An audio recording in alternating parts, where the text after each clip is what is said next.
Pijak, ngopi sambil ngobrol pajak. Assalamualaikum warahmatullahi wabarakatuh. Shalom, Om Swastiastu, Namo Buddhaya, salam kebajikan Rahayu. Rekan-rekan sekalian, kita ketemu lagi di Pijak, ngopi sambil ngobrol pajak. Nah, hari ini di konten Pijak kita kali ini kita akan membahas seputar topik yang mungkin masih akan lumayan panas ya. Ini kalau kita bahas sampai dalam beberapa tahun ke depan, karena ini saya yakin proyeksinya akan cukup panjang. Dan kita akan bahas hari ini dari segi, selain dari segi keuangannya, kita juga akan bahas pada aspek-aspek perpajakan yang ada di dalamnya. Hari ini saya ditemani oleh Bapak Agus Sambodo. Sehat-sehat Pak Agus? Alhamdulillah sehat, Mas Alfi. Di akhir tahun ini kita sudah mulai disibukkan dengan jadwal yang mulai padat ya Pak? Ya, kita mulai menata agenda kita menghadapi akhir tahun pajak ya. Akhir tahun buku, tentunya ya hampir semua konsultan, akuntan publik. Udah mulai start ini? Ya, mulai start, betul Pak Alfi. Oke, hari ini kita akan ngobrol mengenai ini teman-teman.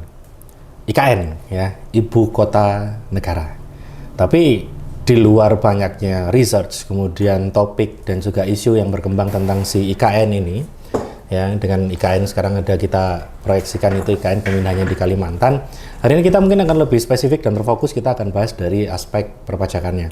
Kenapa kok kita bahas ini? Sementara kita mengetahui mungkin dari PMK-nya dan peraturan yang detail tentang konteksnya yang mengatur secara teknis memang mungkin belum keluar. Ya. Tapi kita dari PP ini kita ingin coba paling tidak mengamati, terutama dari segi aspek perpajakannya. Jadi hari ini kita mungkin akan ngobrol singkat aja Pak Agus. Ya kita cari gambaran tentang si IKN. Karena kalau kita ngomongin masalah IKN ini teman-teman sekalian, ini jadi salah satu chance ya, jadi salah satu peluang. Karena kalau kita ngomongin dengan pembangunan ibu kota negara, itu tagline yang paling gede, headline yang paling gede keluar pasti di dalamnya adalah investment gitu, atau investasi. Nah, kita sama-sama mengetahui bahwa kalau kita bahas mengenai investasi, dari investasi ini nanti pasti akan lari, kalau kita ngomongin di aspek perpajakannya, investasi ini pasti nanti akan bisa lari ke proses kita memperoleh ya dan mendapatkan penghasilan. Karena dengan keluarnya investasi, di situ akan muncul lapangan-lapangan, akan muncul lahan di mana kita dapat memperoleh penghasilan, di mana penghasilan ini juga menjadi salah satu objek pajak ya yang pasti nggak bisa kita hindari. Betul Pak Alfi. Tapi ada banyak hal yang bisa kita sikapi sebetulnya dari si IKN ini, terutama ketika kita mengacu pada PP yang sudah keluar. Dan hari ini kita akan bahas mengenai itu, karena ini juga tadi saya bilang prosesnya pasti akan sangat panjang. Dan tidak hanya mungkin akan keluar 1 atau 2 PMK saja, tapi regulasi pasti juga akan mengikuti kondisi yang berkembang nanti seperti apa dalam pembangunan IKN ini. Karena investasinya kan dibuka seluas-luasnya kalau arahan dari Presiden. Nah, sekarang saya kembalikan dulu ke Pak Agus nih. Pandangan Pak Agus dulu terhadap si IKN, investasi dan peluang mengenai besarnya area atau lingkup di mana wajib pajak itu bisa memperoleh penghasilan dari situ seperti apa? Ya, IKN ya, Ibu Kota Negara Nusantara begitu ya. Nusantara. Ya, ini proyek prestisius Pak Alfi ya, dan ini saya pikir sebetulnya rencana ini memindah ibu kota dari Jakarta ke Pulau Kalimantan itu sudah sejak dulu zaman Presiden pertama dulu punya ide, punya gagasan bahwa nanti ibu kota akan berada di tengah-tengah ya. Ya betul, dan ini sudah ada undang-undangnya tentang IKN ini, Undang-Undang Nomor 3 Tahun 2022. Ya. Sehingga nanti ke depan siapapun presiden terpilih tentunya pasti akan lanjut proyek ini, meskipun banyak protes ya banyak orang yang mengkritisi ya. Ya, tapi saya kira ya sudah saatnya lah. Begitu sibuknya Jakarta, padatnya Jakarta ya, ibu kota ini di tengah-tengah. Selain untuk apa? Pemerataan juga dari si pertahanan juga mungkin akan lebih dan daerah kita berkembang. Mungkin yang menarik ini Mas Albi ya, ini sudah diundangkan dan sudah ada peraturan pemerintah ya terkait dengan investasi, siapapun yang berinvestasi di IKN nanti ada semacam insentif. Mungkin pertanyaannya yang menarik begini, kenapa sih pemerintah memberikan semacam insentif pajak yang begitu kalau kita baca PP-nya ya insentifnya luar biasa. Betul. Ada yang 200 sampai 200% mengurangi penghasilan ya, ada yang bebas pajak selama sekian tahun itu luar biasa. Supaya ini tujuannya supaya banyak investor yang mau berinvestasi di sana. Minat ya berarti. Ya, kita kembali ke fungsi pajak dulu ya secara umum. Fungsi pajak itu ada 2. Fungsi budgeter, jadi menggali dana sebanyak-banyaknya dari masyarakat ya untuk negara, nanti oleh negara akan dipakai untuk operasional negara ini. Ya, masyarakat harus bayar pajak ya, fungsi budget. Yang kedua fungsi reguler. Ya. Ya selama ini memang yang nampak sepertinya fungsi budgeter ya. Ya, regulernya nggak begitu terasa nampak. Gitu ya.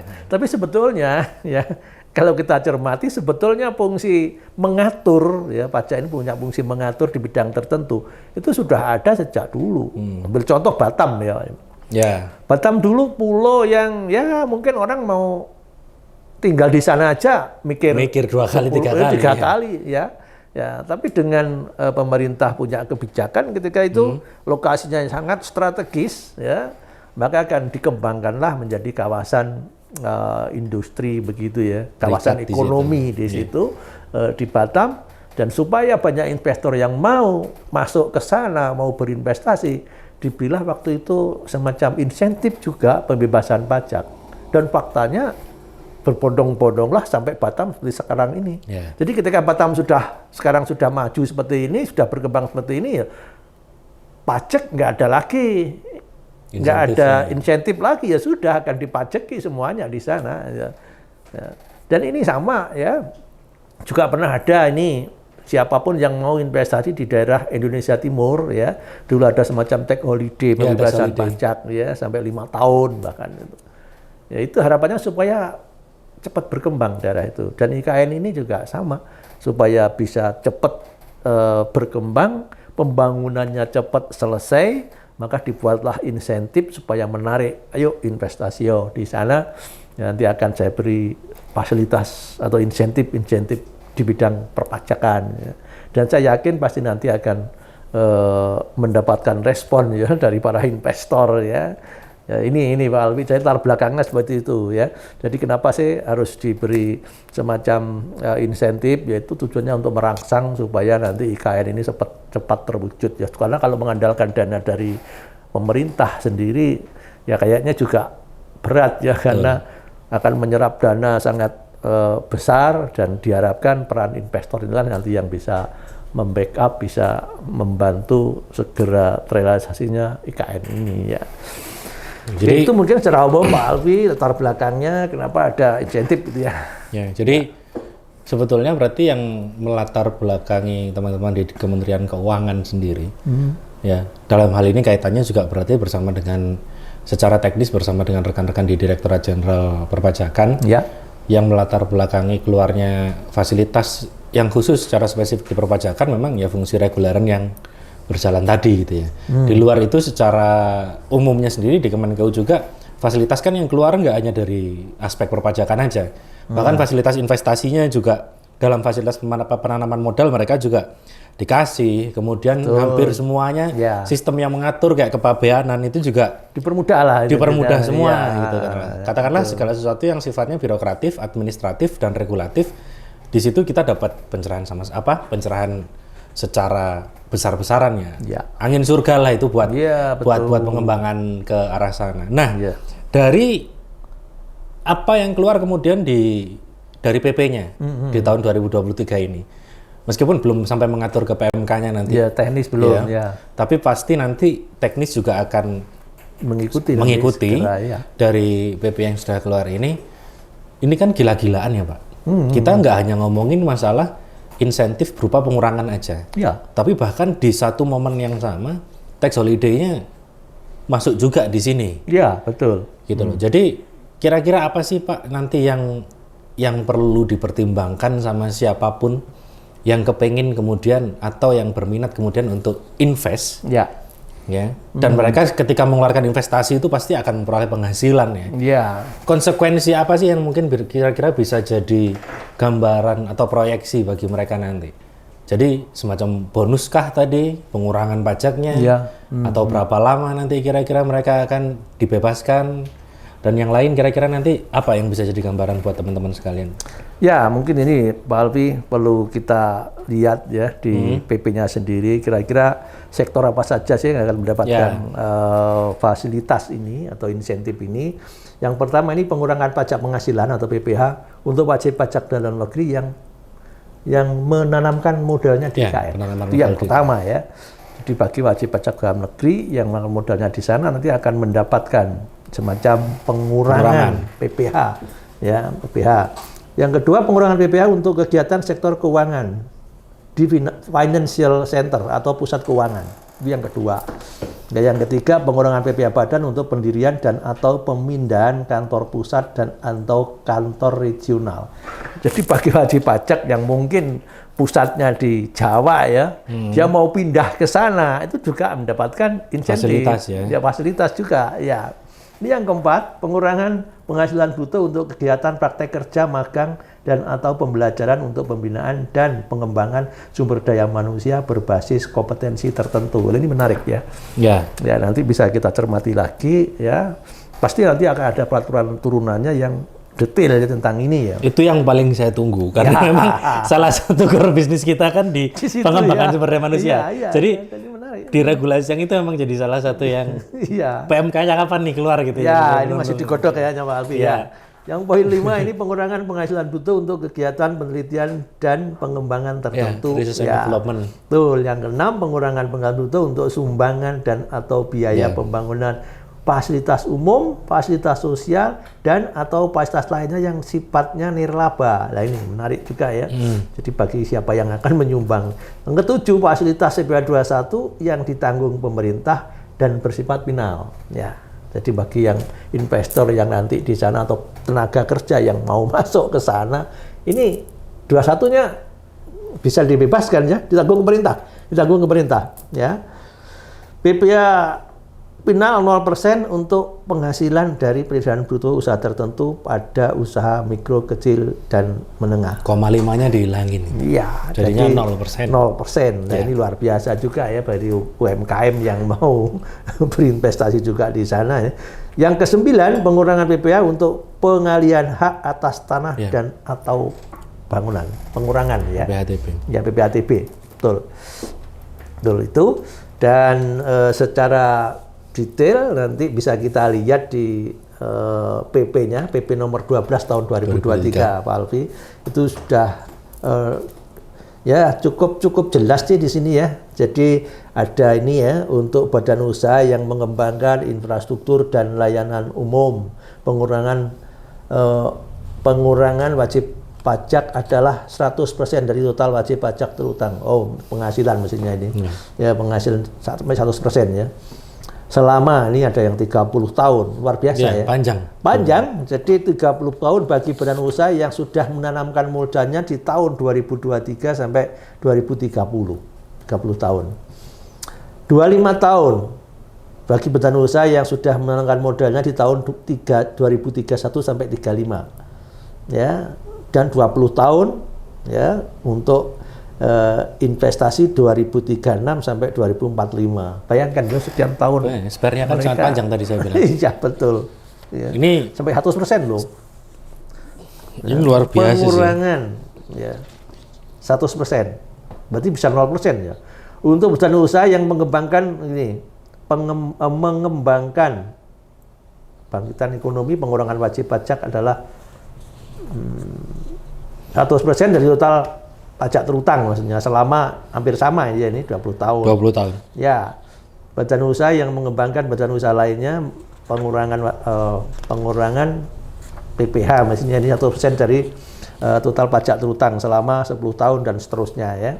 Ini menarik Pak Alfi ya. Jadi memang sangat luar biasa ini insentifnya yang diberikan kepada siapapun yang mau berinvestasi di wilayah IKN ini ya. Dan menarik untuk kita tunggu PMK-nya turunannya nanti seperti apa. Kan turunannya sangat banyak. Sangat banyak, karena ini juga banyak hal yang diatur di sini. Betul. Ya, sangat banyak. Jadi ada 9 poin tadi ya. Bahkan skemanya kan itu luar biasa ya Pak. Bahkan sampai dipisahkan antara investasi yang memang itu adalah bentuk investasi yang diserahkan. Kemudian tadi ada yang bentuknya sumbangan.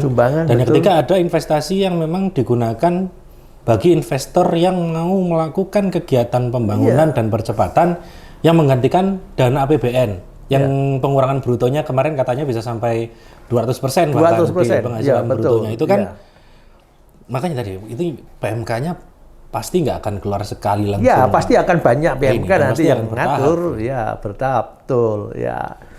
Infrastruktur kan bentuknya juga. Ya, betul. Infrastruktur. Banyak.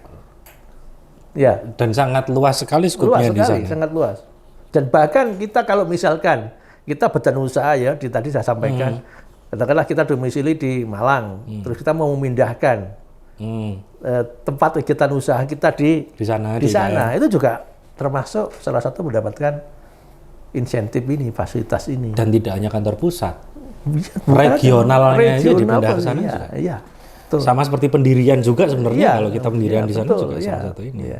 Jadi memang diberi semacam rangsangan supaya segera investor ini masuk ke sana untuk mendukung berkembangnya IKN ini. Dan harusnya kalau kita melihat dari timeline-nya yang berjalan dari Tech Amnesty di 2016 kemarin, kemudian kita ada istilahnya di format susulannya dari Tech Amnesty, walaupun sampai kemarin sempat dianukan yang di pas finalnya itu juga, itu jadi salah satu tahapan yang mungkin juga bakalan penting ya Pak, untuk menjemput segala stimulus yang ada di sini. Karena terus terang berarti bagi mereka yang selama ini menanamkan modal atau misalkan memiliki aset di luar Indonesia dan sudah mereka alihkan ke dalam, ini menarik. Hijau sekali. Iya, termasuk ini ya, bagi para pemegang saham yang dapat dividen itu kan bebas pajak ya. Betul. Kalau diinvestasikan mungkin menarik nanti untuk diinvestasikan ya, itu di peluang. IKN ini. Itu peluang sih. Iya, peluang. Itu pasti peluang sih. Iya. Dan itu pasti akan sangat banyak pasti yang ngambil dari platform dividen sih. Nah, betul. Memegang saham dividen dia sebenarnya udah enak nih posisinya. Iya.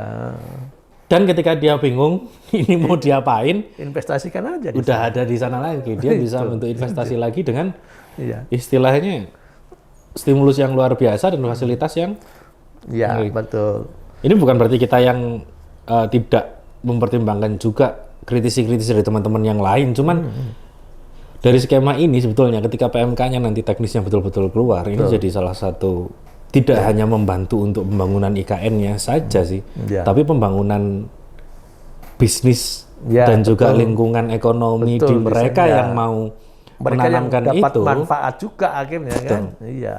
Jadi selain ekonomi di area IKN yang berkembang, tapi perusahaan-perusahaan entah itu di Jawa atau dimanapun dan orang pribadi dimanapun yang kemudian berinvest, bahkan di tempat asalnya mereka pun juga tetap dapat manfaat yang kencang. Karena penghasilannya bisa hampir dibilang 90% akan kembali ke dia tanpa ada pajak potongannya yang gede banget gitu dengan tarif yang luar biasa kan. Ya, dan sini kelihatan sekali Pak Alfi fungsi pajak ya, fungsi mengaturnya tadi, mengatur di bidang tertentu ya supaya kawasan tertentu bisa segera berkembang ya. Dan menarik untuk kita tunggu PMK-nya seperti apa, mungkin nanti bisa kita kritisi, kita bahas lagi lebih detail. Otomatis per PMK nanti kayaknya. Iya, betul. Karena ini beneran ini luas banget dan tadi kan ini bentuknya adalah stimulus juga, jadi pasti nanti akan ada banyak hal yang bisa kita olah juga sih, bisa kita bahas bareng teman-teman sekalian. Dan kemarin saya sempat ngobrol juga dari beberapa teman-teman di DJP ya, terutama di KPP, memang mereka sendiri juga sekarang sedang dalam proses membantu dan mendorong supaya PMK-nya bisa segera keluar di masing-masing poin tersebut, karena ini kan proses sudah berjalan. Investasi juga akan sudah lama, masuk. ini pasti akan segera terbit PMK-nya Pak Alfi. Kalau kita lihat PP-nya ini 2023 ya 2024 lah. Di akhir tahun 2024 nanti ya paling sudah, atau mungkin di tahun 2024 sudah ada PMK yang akan mengatur. Yeah. Ya berarti kita tinggal tunggu PMK-nya. Setelah itu nanti kita akan bahas satu persatu ya. Mungkin bisa melalui pijak atau nanti bisa melalui platform yang lain. Tapi memang ini sesuatu yang memang harus kita tunggu dan nanti pasti akan kita bedah sih. Kita bahas teknisnya juga nanti seperti apa. Karena ini hal yang luar biasa menurut kita, terutama dari segi pengembangan, karena fungsi reguleran di sini berjalan sekali ya, terutama dari fungsi perpajakan tadi.